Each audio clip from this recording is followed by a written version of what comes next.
सभी को नमस्कार। आपका एनएनटी नर्सिंग में वेलकम है। आज हम विजय एजुकेशन की बुक के बारे में बात करेंगे। उससे पहले मैं मेरा कुछ इंट्रोडक्शन दे देता हूँ।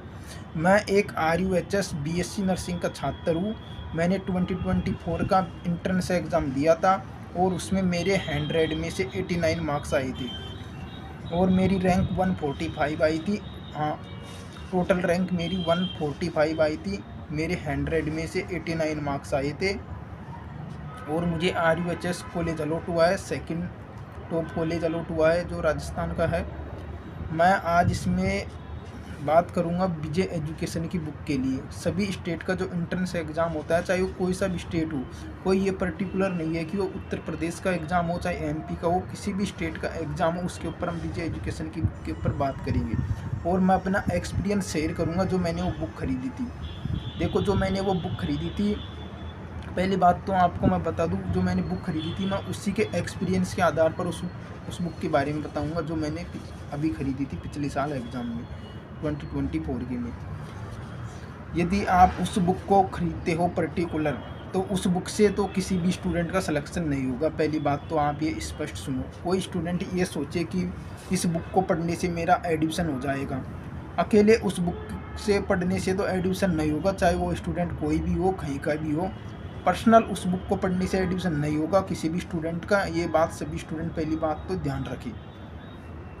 हाँ, और जो उसमें क्वेश्चन है, जो पिछले साल मैंने बुक खरीदी थी, मेरे पास बुक भी है, मैंने खरीदी थी, बताऊंगा मैंने पढ़ाई की या नहीं उस बुक को। जो बुक खरीदी थी उसमें कुछ हाई लेवल के क्वेश्चन थे जो एग्ज़ाम लेवल के नहीं थे, उससे थोड़ा अप लेवल था उस बुक में।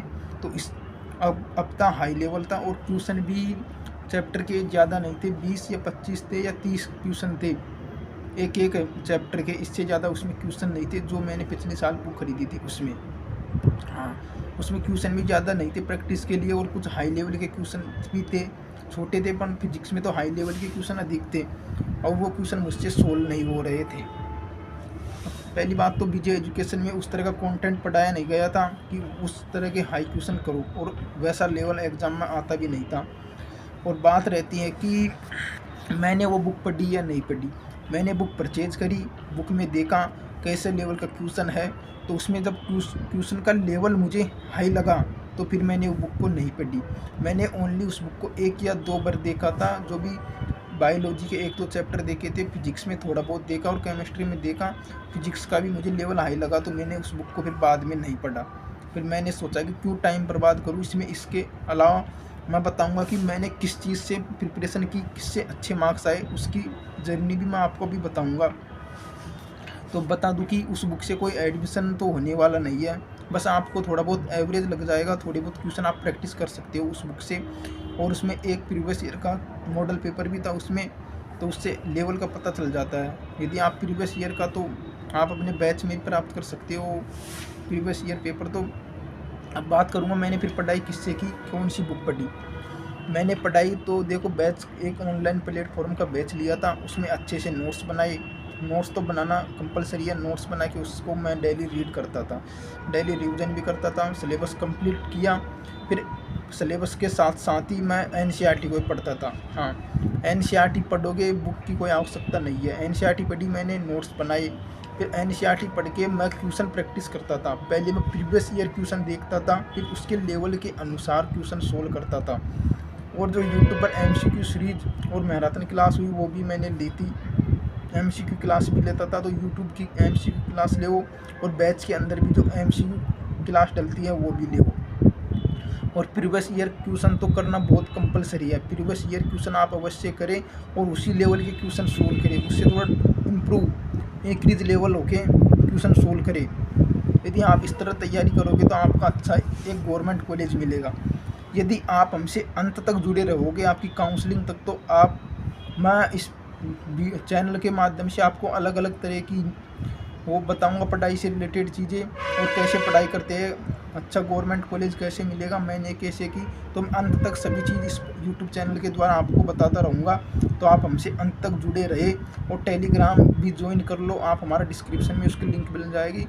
और आने वाले समय में हम ऐसे मोस्ट क्वेश्चन आपके लिए लेके आएंगे जो एग्ज़ाम के लिए आपके लिए मोस्ट है। इम्पोर्टेंट क्वेश्चन वो आपके लिए हम लेके आएंगे। बस आप हमसे अंत तक जुड़े रहना। और नोट्स, मैं पढ़ाई की मैन रियलिटी में बताऊँ जो मैंने पढ़ाया, मैंने अपने फोकस किया, वो नोट्स पढ़ा, एनसीईआरटी बुक पढ़ी और यूट्यूब पर एमसीक्यू क्लासेस सोल्व करी, प्रीवियस ईयर पढ़ा, और बैच में जो एमसीक्यू क्लासेज होती हैं लास्ट में चैप्टर के वो भी मैंने सोल्व की। और क्वेश्चन प्रैक्टिस तो वो मैन है ही। और लास्ट की मैराथन क्लास भी मैंने ली। तो मैराथन क्लास आप भी लेना, लास्ट में जल्दी लेना, पर थोड़ा टाइम ज़्यादा बर्बाद मत करना उनमें। यदि आप पहले ही मैराथन क्लास कंप्लीट करना चाहते हो, मैराथन क्लास तो आप सभी को पता है एग्ज़ाम नज़दीक होती है, उसके जस्ट 1-2 या 10-15 दिन पहले डालते हैं। तो आप यदि अभी से तैयारी करना चाहते हो, आपका सिलेबस कंप्लीट होने के बाद, तो आप इसी साल की मैराथन क्लास देख लो। आप पहले से ही एडवांस में तैयारी करके रखो। यदि आप मुझे फॉलो करोगे तो आपको एक अच्छी गवर्नमेंट कॉलेज मिल जाएगी। हाँ, आपका यदि सिलेबस कंप्लीट हो गया है तो आप किसी भी प्लेटफॉर्म की मैराथन क्लास उठाओ और सिलेबस कंप्लीट होने के जस्ट बाद आप उनको अभी से सॉल्यूशन करने लग जाओ क्वेश्चनों को। बाद में आपको इतना टाइम नहीं मिलेगा। हाँ, मैं मेरे अकॉर्डिंग आपको बता रहा हूँ एक अच्छे गवर्नमेंट के लिए। तो यदि आप हमसे जुड़े रहोगे अंत तक इसी प्रकार, तो आपको एक अच्छा गवर्नमेंट कॉलेज मिलेगा, आप चाहे किसी भी स्टेट के हो। आप अपने अनुसार ही मुझे कमेंट में बताओ आप कहाँ से हो, किसकी प्रिपरेशन कर रहे हो, और कितने नंबर आए इस ईयर एग्ज़ाम दिया था या नहीं दिया था, वो आप मुझे सभी कमेंट में बताइए। थैंक यू सभी को, और वेलकम एनएनटी नर्सिंग में।